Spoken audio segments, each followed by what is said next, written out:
बातचीत करने के लिए बिग मार्केट वॉइसेस की कड़ी में इस वक्त गुरमीत, नमस्कार, कार्यक्रम में स्वागत है आपका। और गुरमीत, ये वॉलेटिलिटी तो खैर अभी सिंक नहीं हुई है, वॉलेटिलिटी स्टिल परसिस्ट कर रही है, बट क्या मीनिंगफुल जो डिप, जिस प्रकार की आशंकाएं, जिस प्रकार की आई थिंक न्यूज़ फ्लो या फिर जो चीज़ मार्केट ने गेस करी, उसके कंपैरिजन में क्या प्राइस डैमेज हो चुका है? आपका सेंस इस प्राइस पे क्या है इस वक्त, निफ्टी निफ्टी बैंक पे, और आप लोग क्या कर रहे हैं इस वक्त? तो वीर जी, हमने पहले भी चर्चा करी है इस पे और मेरा हमेशा मानना है कि जब सबसे ज्यादा डर लगता है तभी थोड़ा रिस्क रिवॉर्ड अच्छा होता है। इनफैक्ट जब सब अच्छा लग रहा होता है तो रिस्क बढ़ रहा होता है। और इलेक्शन रिलेटेड वॉलेटिलिटी नॉर्मल है क्योंकि बाजार ने बिल्कुल भी इसको मुझे लगता है नजरअंदाज कर दिया था। और जब पहले 2-3 राउंड्स हुए पोलिंग के और वोटर टर्नआउट कम हुआ तो मार्केट को ये लगा कि शायद जो कॉन्टेस्ट है वो थोड़ा क्लोज है। इसलिए और पैसा अच्छा बना है पिछले 1 साल में सारे इन्वेस्टर्स का, चाहे वो इंस्टीट्यूशनल इन्वेस्टर्स हो, एफआईआईज हो। और तो मुझे लगता है एक वो जब इवेंट रिस्क आता है थोड़े से फंड्स को साइड में करते हैं, वो हमने प्ले आउट होते हुए देखा है। एफआईआईज ने ऑलरेडी लगभग 30,000 करोड़ की सेलिंग मई में कर दी है। एक माइलस्टोन इंडियन मार्केट का अचीव हुआ जब डीआई ओनरशिप एफआई ओनरशिप को क्रॉस कर गया है। डीआई ओनरशिप अब लगभग 67 लाख करोड़ है और एफआई ओनरशिप अब 66 लाख करोड़ है। तो डीआई ऑफिशियली अब सेकंड लार्जेस्ट है प्रमोटर्स के बाद। मुझे लगता है ये शायद जब हम क्लोजर टू एग्जिट पोल आएंगे तब बाजार इसको ठीक से प्राइसिंग करेगा। तब तक थोड़ा वॉलेटिलिटी इंक्लूड मुझे लगता है रहेगी। और बाजार अभी ये प्राइसिंग कर रहा है कि कंटिन्यूटी होगी, बट इसको अगर इस हाइपोथेसिस में अगर कोई भी चैलेंज आता है तो हम हाइटेंड वॉलेटिलिटी दे सकते हैं। प्रोबेबिलिटी कम है, बट आप जैसे कहते हैं क्रिकेट और पॉलिटिक्स में जब तक लास्ट बॉल नहीं फेंकी जाए आपको आपको व्यू नहीं लेना चाहिए। बट ऑड्स जैसा मैंने बोला जो है वो फेवर में है। और दूसरा मुझे लगता है ये 10 ईयर यूएस भी थोड़ा-थोड़ा ईज़ हो रहा है, 440 445 के नज़दीक आया है। अगर ये थोड़ा और ईज़िंग होता है, यूएस का इन्फ्लेशन डेटा आना है, तो एक जो वो हॉट मनी जो फ्लो होता रहता है वो भी कम होगा। ये दोनों चीज़ें मुझे लगता है शॉर्ट टर्म में देखनी चाहिए। और मेरी मेरी स्ट्रैटेजी अभी भी बाय ऑन डिप्स है, कुछ उसमें बदलाव नहीं। ए, क्योंकि वॉलेटिलिटी की बात छोड़ी छेड़ी गुरमीत गुरमीत गुड आफ्टरनून। 10 का 20 हो गया वो इंडेक्स। दो ही रीजन हो सकते हैं, या तो बाजार को समझ में आ गया 4 जून को क्या होने वाला और डर लग गया, या बाजार को कुछ समझ में ही नहीं आ रहा है। ये 10 का 20 क्यों हुआ इन दोनों में से? दूसरा वाला फैक्टर ज़्यादा है आशीष जी, क्योंकि हाँ, अनसर्टेनिटी जो होता है हाँ, उससे वॉलेटिलिटी बढ़ती है। एक बार पता लग जाए कि ये होने वाला है फिर तो हाँ। वो 1-2 दिन में प्ले आउट हो जाता है। जितना अनसर्टेन रहेगा उतना उतना वोलेटाइल रहेगा। और आपने देखा है 2019 में भी फर्स्ट टू 5-6 फेजेस में बाजार 5-6% करेक्ट किया था। तब भी यही बोला जा रहा था कि शायद 220-230 सीटें आ सकती हैं, अलायंस करना पड़ सकता है, फ्रैक्चर्ड मैंडेट है। मैंने अभी तक जितने स्टेट इलेक्शन देखे हैं, स्पेशली लास्ट 4-5 साल में, चाहे वो तेलंगाना है, चाहे वो हिमाचल है, चाहे चाहे वेस्ट बंगाल है या एमपी, राजस्थान है, मैंडेट बहुत क्लियर आ रहा है स्टेट इलेक्शंस में भी। तो ये वोलेटिलिटी अनसर्टेनिटी को लेके है। और इवेंट रिस्क पहले मार्केट शायद उसको बिल्कुल तवज्जो ही नहीं दे रहा था। अभी सडनली जैसे-जैसे अब इवेंट नजदीक आ रहा है, टर्नआउट जैसे थोड़ा कम हुआ तो उसको सडनली उस वजह से रिस्क बढ़ा है। और लोगों ने एफआईआई सेल ऑफ को इसके साथ क्लब कर दिया कि शायद एफआईआई को कुछ ज्यादा पता है। जबकि मुझे नहीं लगता ऐसा कुछ है, वो भी थोड़ा-सा रिस्क ऑफ कर रहे हैं। हर बड़े फैमिली ऑफिस में भी मेरी बात हो रही है, थोड़ा-सा सब ड्राई पाउडर रखना चाहते हैं, 10-15%। और मार्केट भी वन वे चला था आशीष जी, हमें एक्चुअली आदत पड़ गई, देखा जाए तो 2-3% का करेक्शन है। हमें थोड़ा आई थिंक बाजार ने आदत गलत डाल दी है, वोलेटिलिटी ज़्यादा दिखी नहीं है, इसलिए शायद मुझे लगता है थोड़ा-सा अनरीज़नेबल एक्सपेक्टेशंस। बात सही है, ज्यादा कुछ ठंडे नहीं पड़े, लोअर लेवल से अभी जितना पिट के गए थे वही 3.25% था। अब तो वहां से लोअर लेवल से रिकवर भी कर गए, तो एक्चुअली बहुत ज्यादा डैमेज हुआ नहीं है, लेकिन डर ज्यादा लग गया। गुरमीत, ये वॉलेटिलिटी गिरावट, आप जैसे लोग जो रह रहे के मौका ढूंढते हैं डिप्लॉय करने के लिए, अच्छी खबर है आप लोगों के लिए। तो अच्छे एंट्री पॉइंट शायद मिल जाते होंगे। क्या खरीद रहे हो आप लोग कंप्लीट सर्कल में? तो 2-3 चीज़ें कर रहे हैं आशीष जी। जैसा हमने जहाँ पे हमें लगा कि थोड़ी अपॉर्च्युनिटीज़ हैं, वो हमने कुछ बैंक्स ऐड किए। हमें लगा बैंक निफ्टी 2 चीज़ों से गेन करेगी। बॉन्ड इंक्लूजन होते ही बॉन्ड यील्ड और नीचे गिरेगी तो ट्रेजरी गेन्स होने के चांसेस हैं। बहुत सारे पीएसयू बैंक्स, प्राइवेट बैंक्स का एसएलआर रेशियो अच्छा है। कुछ जगह हमने देखा कि आईसीआईसीआई जैसे प्राइवेट बैंक्स में क्लियर लीडरशिप बना रहा है। और क्वार्टर ऑन क्वार्टर चाहे वो एनआईआई ग्रोथ हो, फी इनकम ग्रोथ हो, एसेट क्वालिटी बहुत प्रिस्टीन है, क्लियर लीडरशिप है और मुझे लगता है वो प्रीमियम लेता रहेगा। तो इस गिरावट में थोड़ा सा वो भी ऐड किया। कुछ मिड साइड बैंक्स ऐड किए, जैसे फेडरल बैंक है, आरबीएल है। एक दो छोटी एनबीएफसीज ऐड करी है, यूग्रो कैपिटल, उन्होंने अभी कैपिटल रेज किया 1000 करोड़ से ऊपर, कुछ फंड से और फैमिली ऑफिस से। फिर हमने एक वेस्ट मैनेजमेंट पे कुछ स्टॉक्स ऐड किए। हमें लगता है ये अपॉर्चुनिटी बहुत बहुत बड़ी है। उसमें हमने गणेश इकोस्फेयर ऐड किया पोर्टफोलियो में।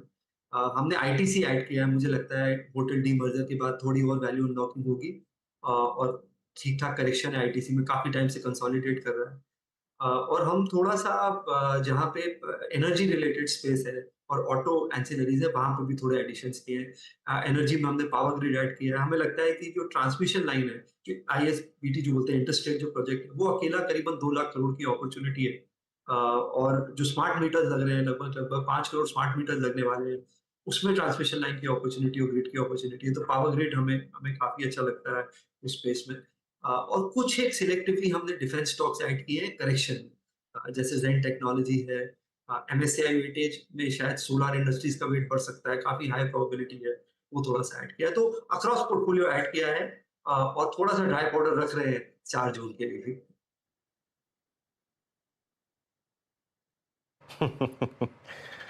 अच्छा गुरमीत, मेटल्स पे आपका टेक क्या है? मेटल्स इस बाजार की सबसे स्ट्रॉन्ग कड़ी है। आई मीन सिर्फ मतलब ये वो धड़ा है बाजार का जो इस वक्त डोमेस्टिक नहीं है, ग्लोबल मार्केट्स और ग्लोबल सेटअप को आई थिंक चेज कर रहा है। फेरस नॉन फेरस सभी ग्रुप में काफ़ी स्ट्रेंथ है। आप लोग मेटल्स पे क्या मतलब सेंस रखते हैं, और आपके एडिशन में मतलब जो आप पिछले 1 हफ्ते में 2 हफ्ते में किया है आपने, वो क्या किया मेटल्स में? तो 2 चीज़ें कर रहे हैं। टैक्टिकली हमारी नज़र है हिंडाल्को पे। एक तो नोवेलिस की लिस्टिंग है, जो कि मुझे लगता है एक ट्रिगर है, और नॉन फेरस में डिमांड है। आप कॉपर के, एल्यूमीनियम के प्राइसिंग देखिए। तेजी और हिंडाल्को ने काफ़ी अच्छा पिछले 2-3 साल में बैलेंस शीट डिलेवरेजिंग, बहुत बहुत प्रूडेंट जिसे कहते हैं एसेट एलोकेशन किया है, क्योंकि एक कंसर्न रहा है पास में। ओवरऑल अगर आप देखेंगे बिरला ग्रुप में, मुझे लगता है पिछले 1 डेढ़ साल में थोड़ी-सी री-रेटिंग होना शुरू हुई है, जो कि अच्छा अच्छा है बाज़ार के लिए। और एक हमने फेरस में मुकुंद है हमारे पास, जो कि हमारा एक स्पेशल सिचुएशन प्ले था। हमने जब 2 डिजिट का था, 90-100 रुपए का ऐड किया था। इसमें बजाज ग्रुप का ओनरशिप 74% हो गया था। बजाज ग्रुप और शाह फैमिली का जॉइंट वेंचर था, और काफ़ी पैसा इन्फ्यूजन हुआ है। उन्होंने अपना एक लैंड बेचा था थाने में। करीबन-करीबन 1.5 से 2 हज़ार करोड़ का डेट रिडक्शन हुआ है। एक्जिस्टिंग जो फाइनेंसिंग फैसिलिटीज़ थी, वो रिफाइनेंस हुई है। तो यहाँ पे हमें थोड़ा-सा, उन्होंने जिंदल से लीडरशिप टीम हायर करी है। तो थोड़ा-सा थोड़ा लंबा टर्न अराउंड स्टोरी है, बट ये हमने थोड़ा-सा मीडियम टर्म के लिए ऐड किया है। तो ये 2 चीज़ें हमने ऐड करी हैं। और थोड़ा-सा हम प्रेशियस मेटल्स की तरफ हैं। हमें लगता है कि जो ज्वेलर्स हैं, वहाँ पे हमारी थोड़ी-सी नज़र है, सेंको पे नज़र है, टाइटन में शायद अगर और करेक्शन आता है तो वो भी ऐड। अच्छा ये गुरमीत, ये कंप्लीट सर्कल छोले भटूरे का क्या प्लान है? किस टाइमलाइंस पे आप वर्क कर रहे हो और रेगुलेटरी अप्रूवल्स इन हैंड है क्या? देखिए, मुझे पता नहीं है छोले-भटूरे की रेगुलेटरी अथॉरिटी और वो क्या-क्या फसाई वसाई एक्ट। तो होगा। तो मैंने जब हल्दीराम का वैल्यूएशन देखा, तो मतलब काफ़ी बहुत हाँ। बड़ा इवेंट मेरे मानना है, और मैं हमेशा से बोलता आया हूँ कि ये जो फूड इंडस्ट्री है, ये इंडिया में बहुत नेक्स्ट लीप पे है। आप देखिए, हमारा कुकिंग टाइम कम हो गया है, 15 से 11 घंटे हो गया है। तो और मैं थोड़ा-सा फूडी भी हूँ, नॉर्थ इंडियन हूँ। तो एक ये ड्रीम है मेरा कि जब जब जब थोड़ा मार्केट से शायद, जब रिटायर तो नहीं बोलूँगा, जब थोड़ा-सा और फाइनेंशियल इंडिपेंडेंट हो जाऊँगा, तो एक अच्छा फ्यूजन वाला कैफे खोलना है, जिसमें छोले-भटूरे एक मेन डिश होनी चाहिए। ये एक रिटायरमेंट गोल कह सकते हैं आशीष जी आप। बट वर्क इन प्रोग्रेस है, काम काम काम। तो वीरू, ट्वीट इंटरेस्टिंग था। ये है देसी का कमाल, वैल्यूएशन देखिए जो हल्दीराम को रिपोर्टेड है, चर्चा में जो चल रहा है, उस लिहाज से देसी के जलवे देखिए क्या खतरनाक है। तो उम्मीद का आइडिया कि छोले भटूरे की अपन रेडी डाल दें। बिल्कुल। मैं तो उसमें आने वाला हूँ, उसमें तो कोई शक ही नहीं है। अच्छा, और वैसे देसी रिलेटेड कोई लिस्टेड है नहीं, वो स्पेशलिटी रेस्टोरेंट है, लेकिन उसके कोई जलवे है नहीं, ठंडा पड़ता रहता है उसमें भी वो थोड़ा बहुत, क्योंकि वो ओ कैलकाटा आ जाता है और एक आध और उसके वेंचर है जो देसी टाइप हैं, तो कह सकता हूँ, लेकिन वो तो अंडर परफॉर्मिंग स्टॉक है। तो कोई वीरू, कोई चेन भी नहीं है। आप देखिए, डोसा की चेन है, वड़ा पाव की चेन है, सबकी लिस्टेड चेन। नहीं है। हाँ, हाँ, और मुझे लगता है एक ऑर्गेनाइज्ड बड़ा प्लेयर की शायद कमी है, हाँ, ये शायद। Complete circle chole bhature list होने आएगा तब अपन देखेंगे।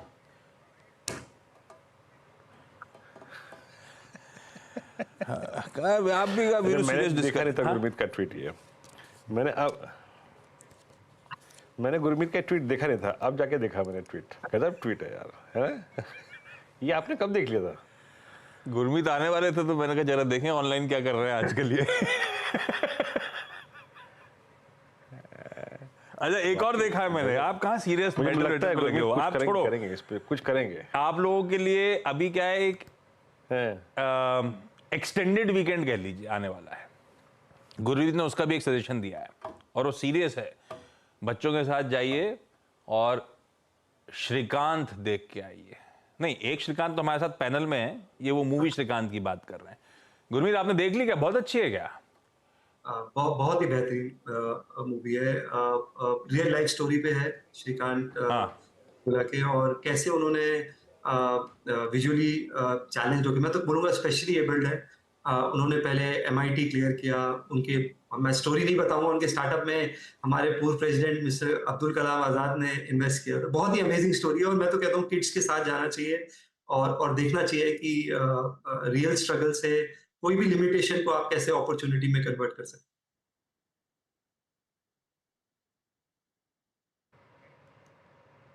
मैं ये भी देख रहा हूँ बैठ के, है ना, ये श्रीकांत, ये जरूर देख के आएंगे।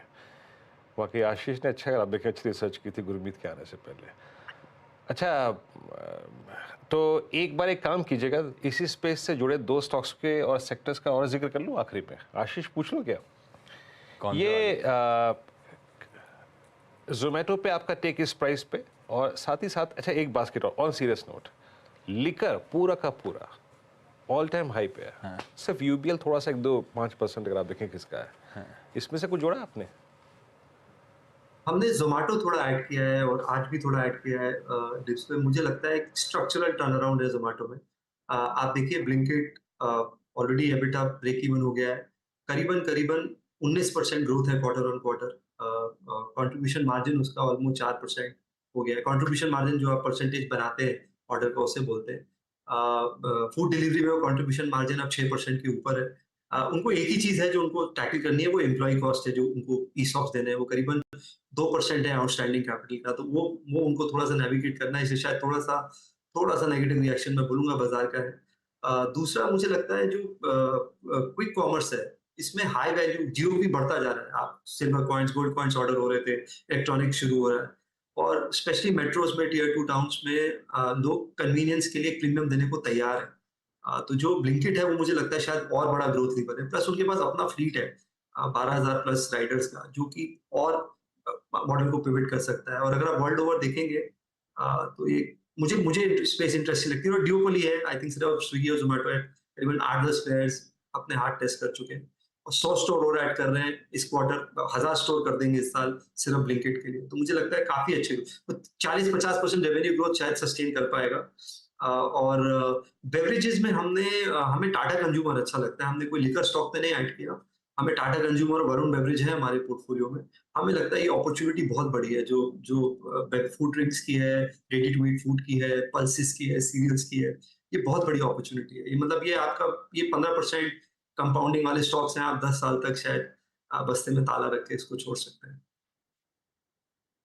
ये हैं प्रिफर्ड बेवरेजेस में टाटा कंज्यूमर, वरुण बेवरेजेस, और उधर जोमेटो और ऐड किया है, पहले से था पोर्टफोलियो में।